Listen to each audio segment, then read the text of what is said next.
Devo confiar em mim? Primeira parte. Comentário de Mari Persona. Eu, quando era jovem, faz tempo isso, eu era muito inteligente. Eu era extremamente inteligente. Talvez você pergunte o que aconteceu, né? Na realidade, eu me achava muito inteligente. E o problema é que todas as vezes que eu fazia uma prova na escola, um exame, o gabarito não concordava com a minha inteligência. E eu acabava sendo colocado na média e às vezes até abaixo da média pelas notas que os professores me davam. Eu não concordava com as notas que os professores me davam. Eu achava que os professores não estariam tão certos assim. Eu, quando fui fazer vestibular, como eu era muito inteligente, eu escolhi então as duas melhores faculdades de arquitetura que tinha no país, na época, eram a USP e a outra no Mackenzie. E aí, por desencargo de consciência, eu prestei também o vestibular numa faculdade nova que tinha aberto em Mogi das Cruzes. Eu entrei em Mogi para mostrar que também os gabaritos da USP e do Mackenzie provavelmente estavam errados e não conseguiram medir toda a minha capacidade. É interessante isso, porque, na verdade, todos nós nos achamos alguma coisa, né? Eu creio que cada um de nós, até desde pequeno, a gente fala para o filho, fala assim, você é muito inteligente, você é muito bonito, você é muito capaz, e a gente estimula, né? E nós acabamos acreditando em tudo isso, e nós dizemos para nós mesmos que nós somos inteligentes, nós somos melhores, maiores, etc. Você pega qualquer jovem, uma garota aí, ela se acha linda, ela vai sempre sonhar em ser modelo, né? A gente vê as jovens hoje com aquele desejo grande de ser modelo. Então ela ganha lá um prêmio num concurso de beleza na festa da laranja da sua cidade, e ela já acha então que está preparada para enfrentar a competição no mundo inteiro, e ela vai se inscrever numa agência de modelos.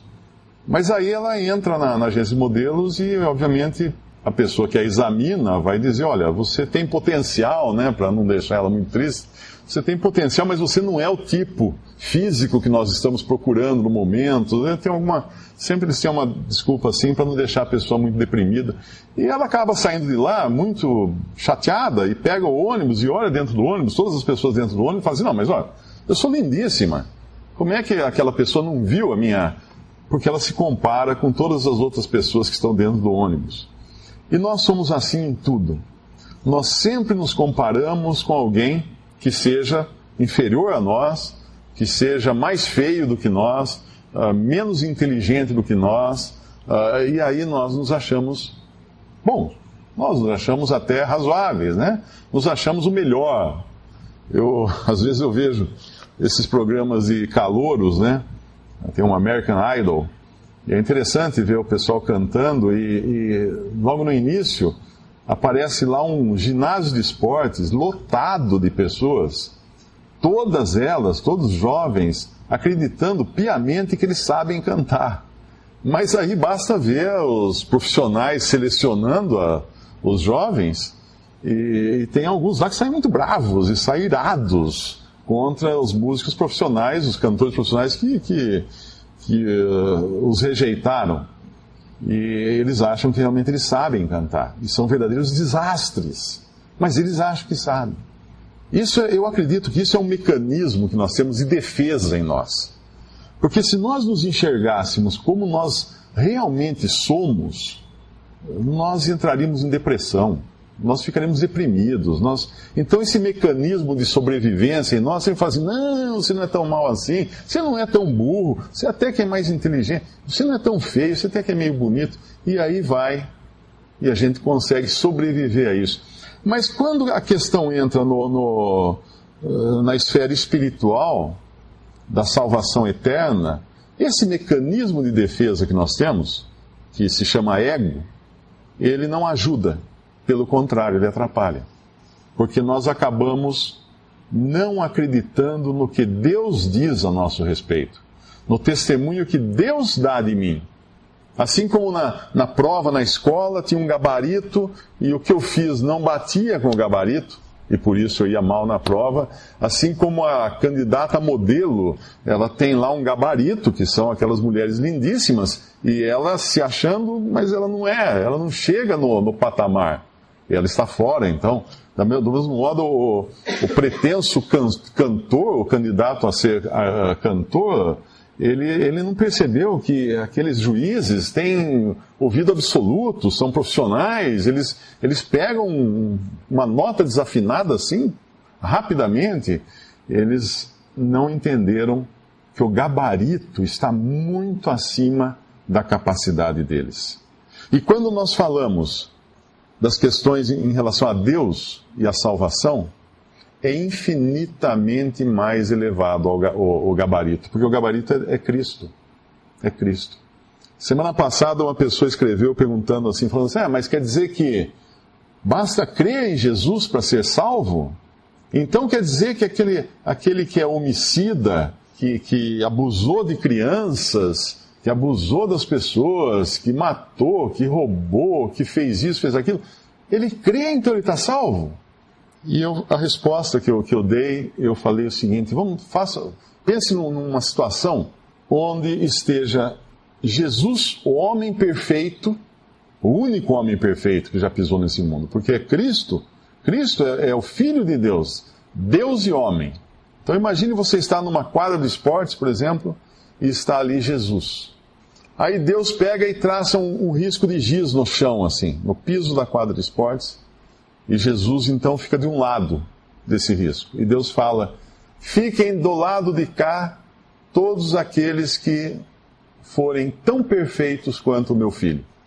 E quem não atingir essa perfeição, fique do outro lado do risco. Eu perguntei para ele, de que lado você vai ficar? Do lado de Jesus? Ou do lado daquele que matou, roubou, abusou das pessoas e fez tanta coisa errada? Você só tem dois lados o risco. O lado daquele que é perfeito e o lado do resto, que são os pecadores. E assim nós estamos. Assim nós somos. Aos olhos de Deus, diante do gabarito de Deus, nós somos todos pecadores. Mas mesmo que eu fale que nós somos pecadores, eu não me sinto tão pecador assim. Você se sente tão pecador?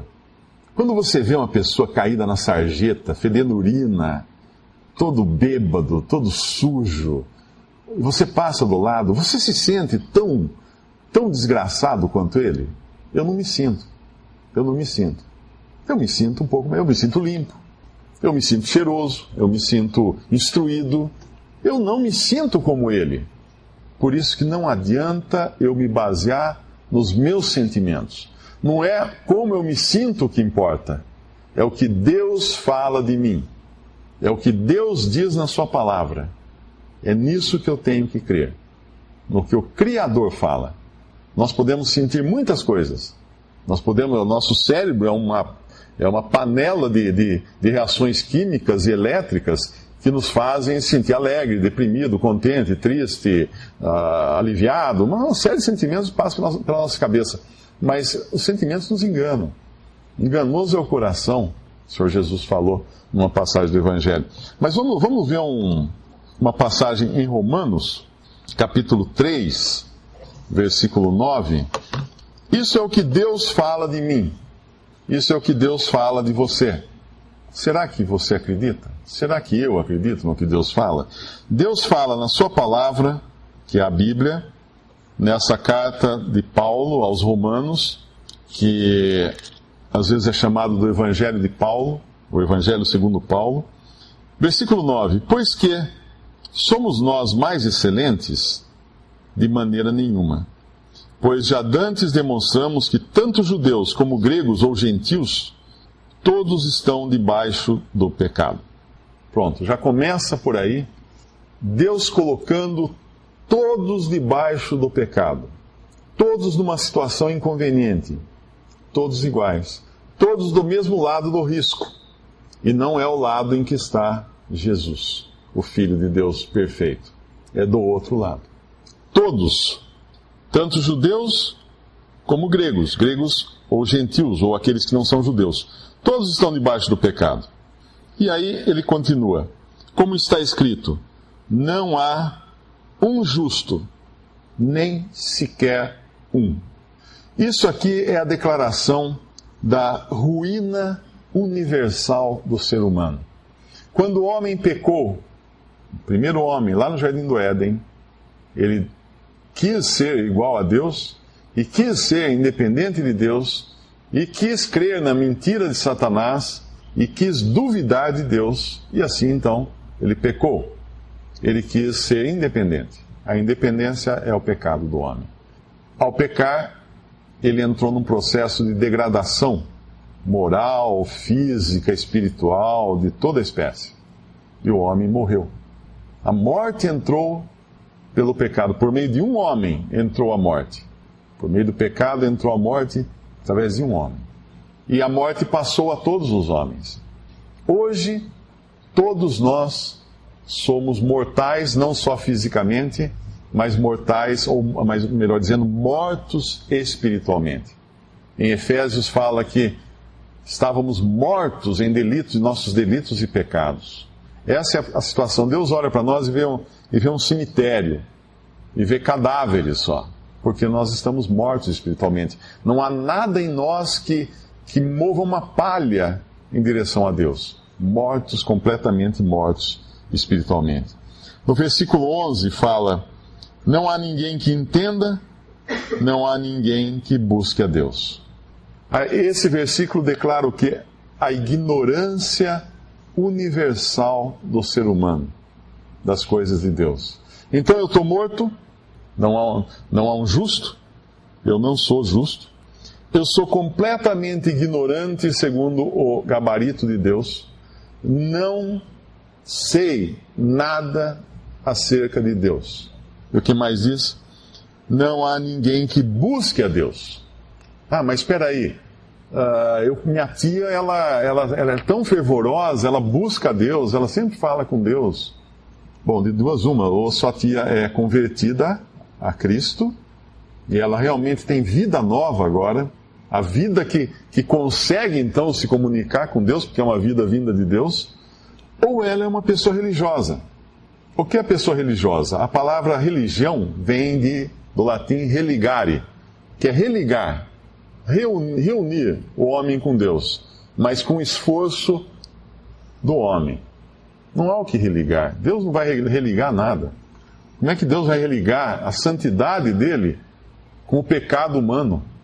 Como é que Deus vai religar vida com morte? Não tem o que religar.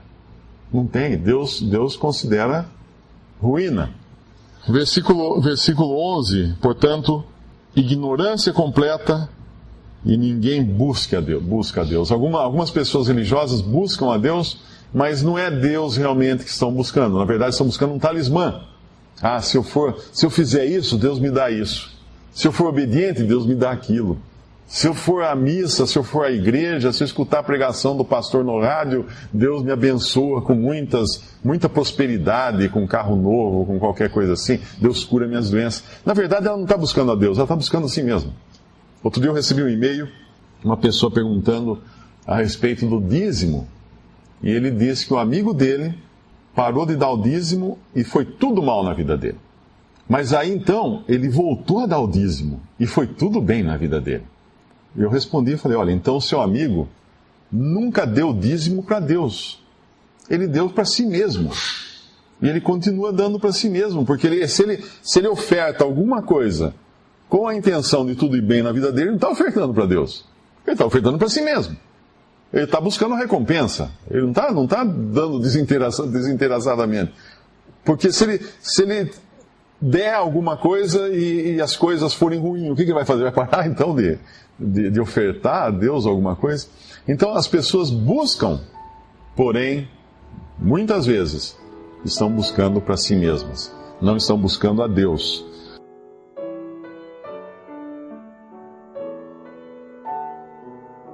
Visite Respondi.com.br. Visite também 3minutos.net.